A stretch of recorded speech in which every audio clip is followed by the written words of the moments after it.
I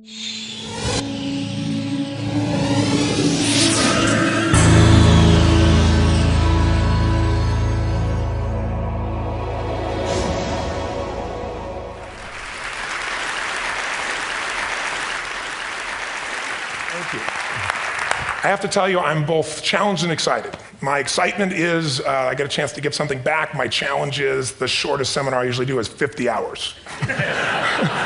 And I'm not exaggerating. I do weekends, and what I do more than that, obviously, coach people, but I'm into immersion, because how'd you learn language? You didn't learn it by just learning principles. You got in it, and you did it so often that it became real. And the bottom line of why I'm here, besides being crazy mofo, is that I'm really in a position, I'm not here to motivate you, obviously. You don't need that. And a lot of times, that's what people think I do, and it's the furthest thing from it. What happens, though, is people say to me, well, I don't need any motivation. And I say, well, that's interesting. That's not what I do. I'm the why guy. I don't know why you do what you do. What is your motive for action? What is it that drives you in your life today, not 10 years ago, or are you running the same pattern? Because I believe that the invisible force of internal drive activated is the most important thing in the world. I'm here because I believe emotion is the force of life. All of us here have great minds. You know, most of us here have great minds, right? I don't know if I'm in the category, but we all know how to think. And with our minds, we can rationalize anything. We can make anything happen. We can, I agree with what was described a few days ago about this idea that people work in their self-interest. But we all know that that's bullshit at times. You don't work in your self-interest all the time. Because when emotion comes into it, the wiring changes in the way it functions.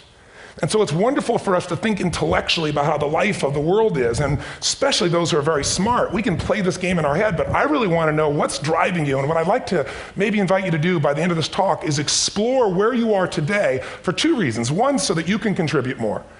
And two, so that hopefully we can not just understand other people more, but maybe appreciate them more and create the kinds of connections that can stop some of the challenges that we face in our society today. They're only going to get magnified by the very technology that's connecting us, because it's making us intersect. And that intersection doesn't always create the view of everybody now understands everybody and everybody appreciates everybody.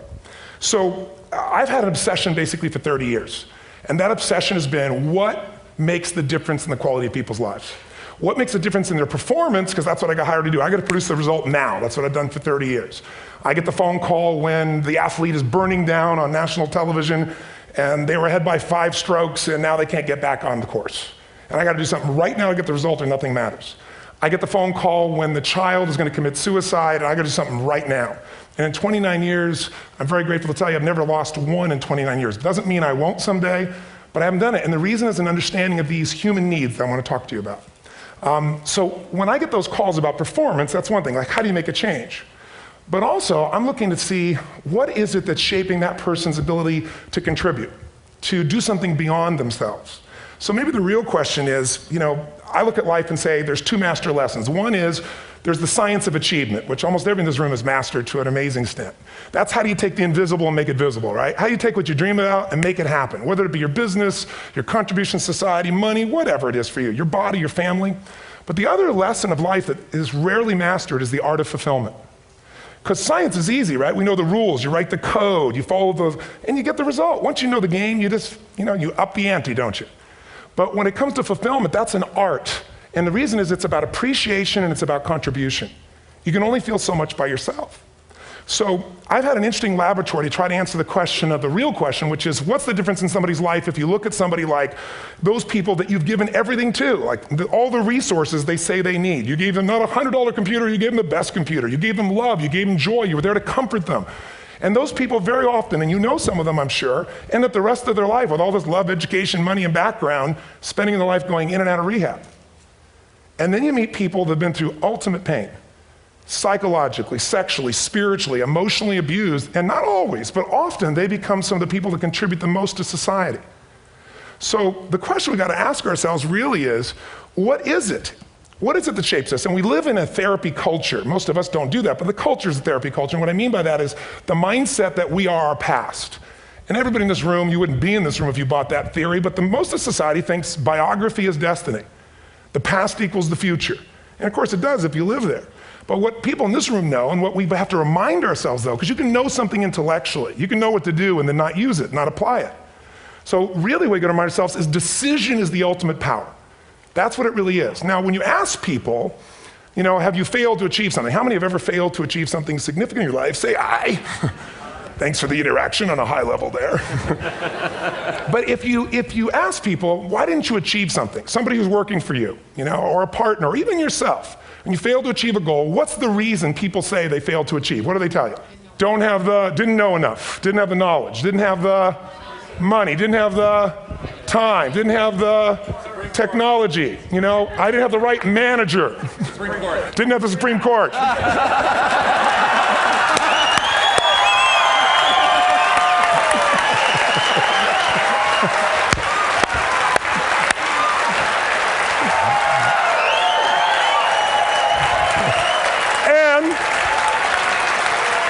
And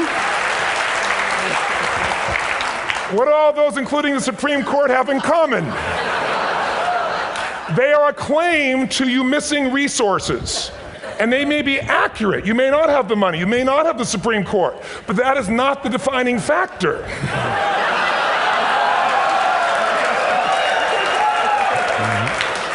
And you correct me if I'm wrong.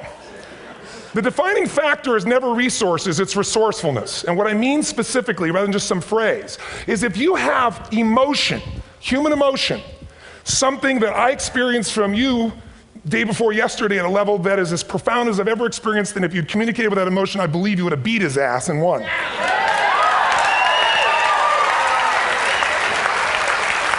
But how easy for me to tell him what he should do. Idiot, Robbins. But I know when we watched a debate, at that time, there were emotions that blocked people's ability to get this man's intellect and capacity and the way they came across to some people in that day. Because I know people that wanted to vote in your direction and didn't, and I was upset. But there was emotion that was there. How many know what I'm talking about here? Say aye. So emotion is it, and if we get the right emotion, we can get ourselves to do anything. We can get through it. If you're creative enough, playful enough, fun enough, can you get through to anybody, yes or no? Yes. If you don't have the money, but you're creative and determined enough, you find the way. So this is the ultimate resource, but this is not the story that people tell us, right? The story people tell us is a bunch of different stories. They tell us we don't have the resources, but ultimately, if you take a look here, flip it up if you would. They say, what are all the reasons they have in common? We said that. Next one, please. He's broken my pattern, that son of a bitch. But I appreciated the energy, I'll tell you that.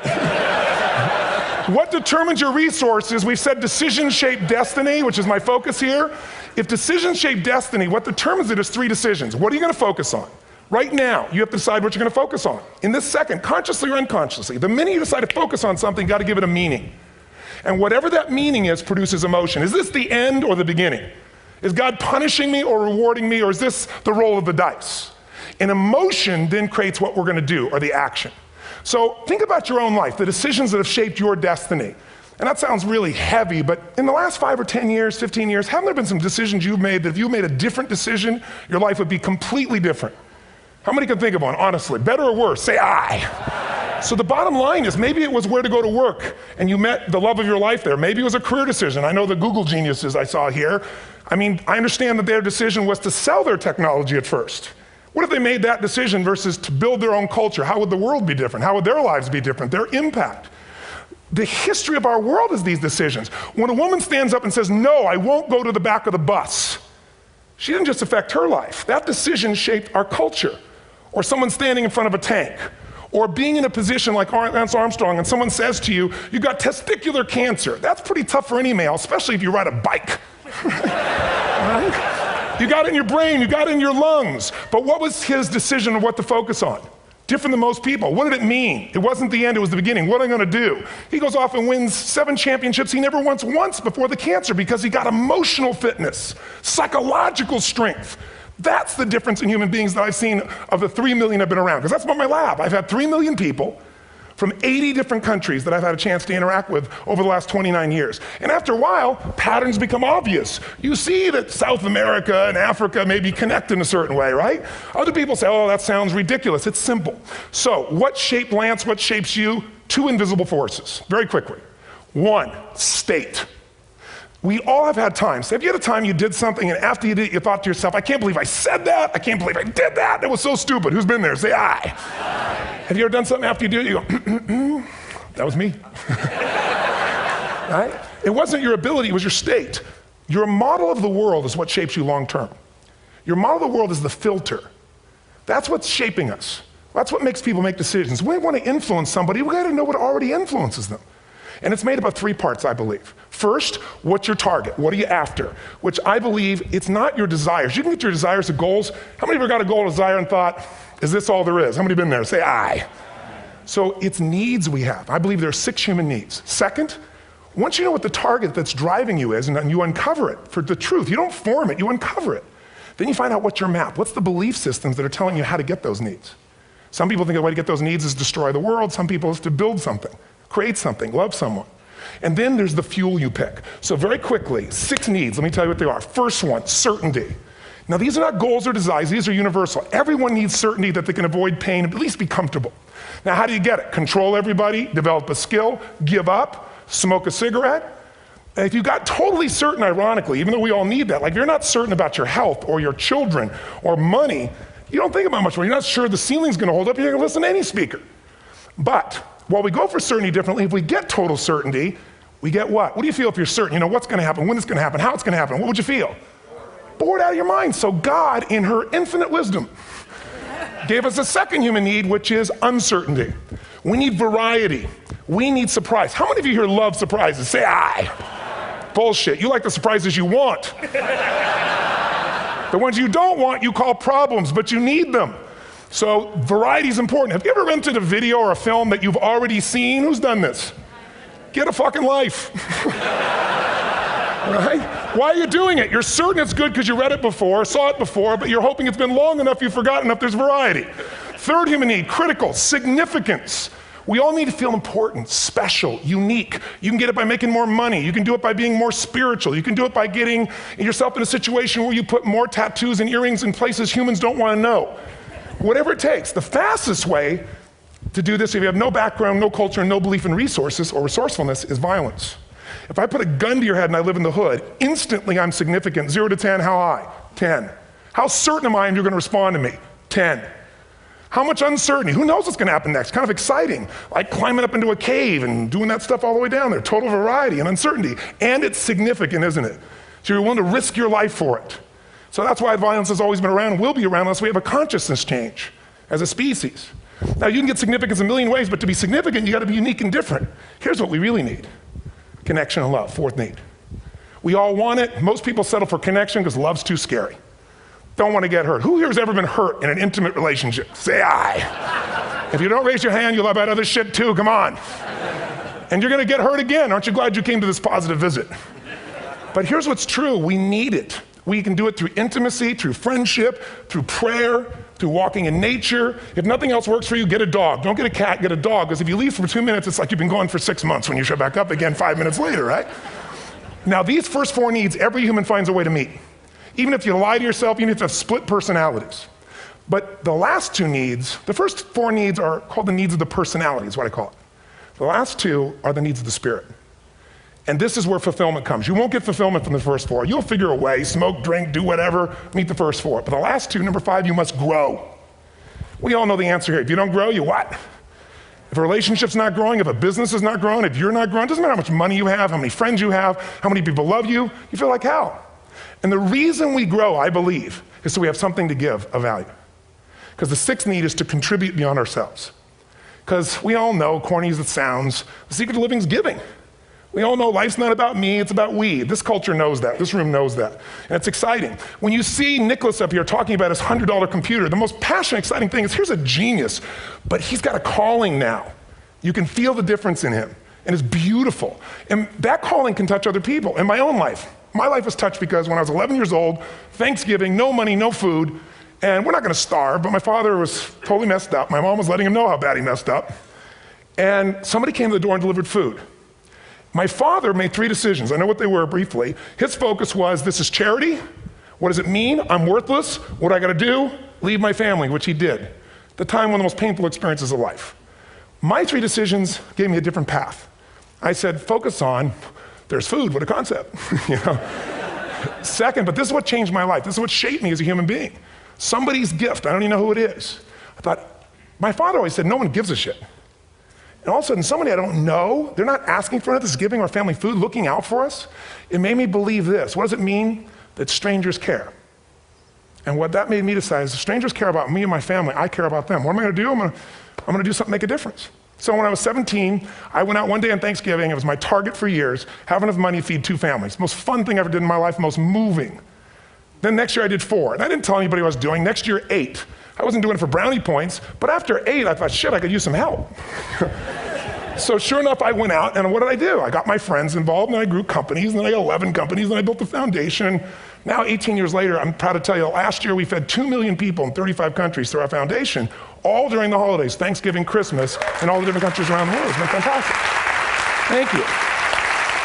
So I don't tell you that to brag, I tell you because I'm proud of human beings because they get excited to contribute once they've had the chance to experience it and not talk about it.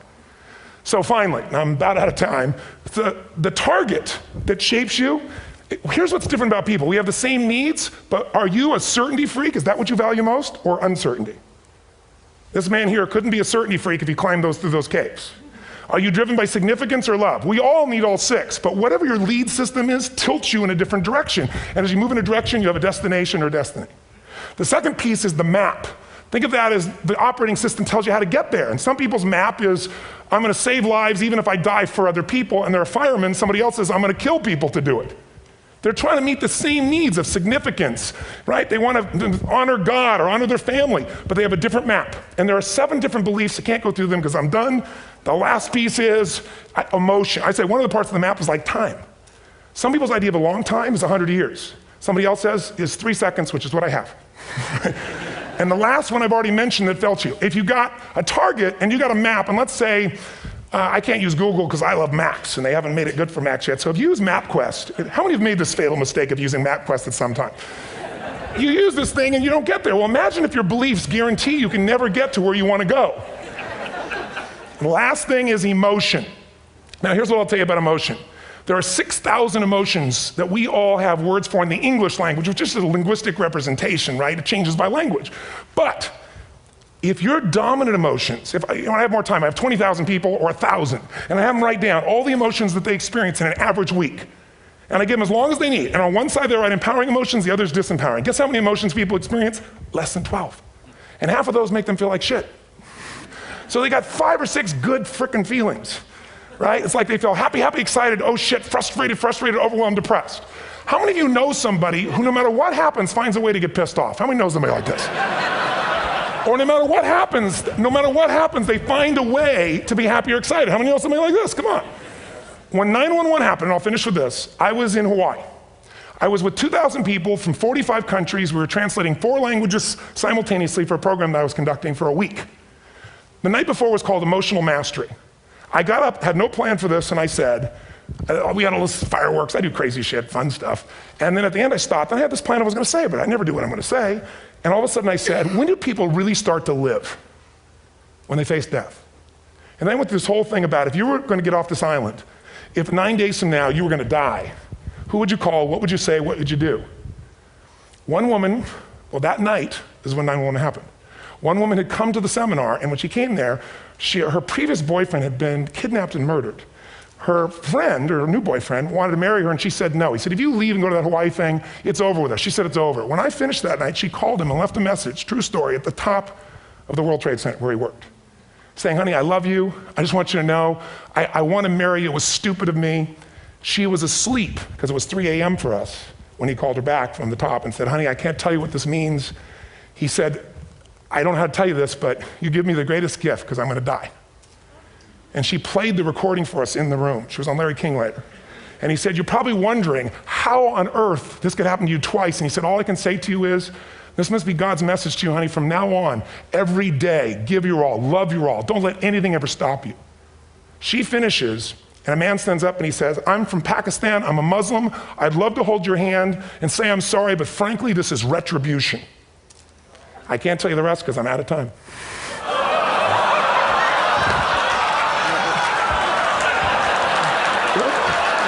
Are you sure? Finish the story. 10 seconds. 10 seconds. No, I want to be respectful. 10 seconds. All I can tell you is I brought this man on stage with a man from New York who worked in the World Trade Center, because I had about 200 New Yorkers there. More than 50 lost their entire companies, their friends, marking off their Palm Pilots. One financial trader, this woman made of steel, bawling. 30 friends crossing off that all died. And what I did to people is said, what are we going to focus on? What does this mean, and what are we going to do? And I took the group and got people to focus on, if you didn't lose somebody today, your focus is going to be how to serve somebody else. There are people, one woman got up and she was so angry and screaming and yelling.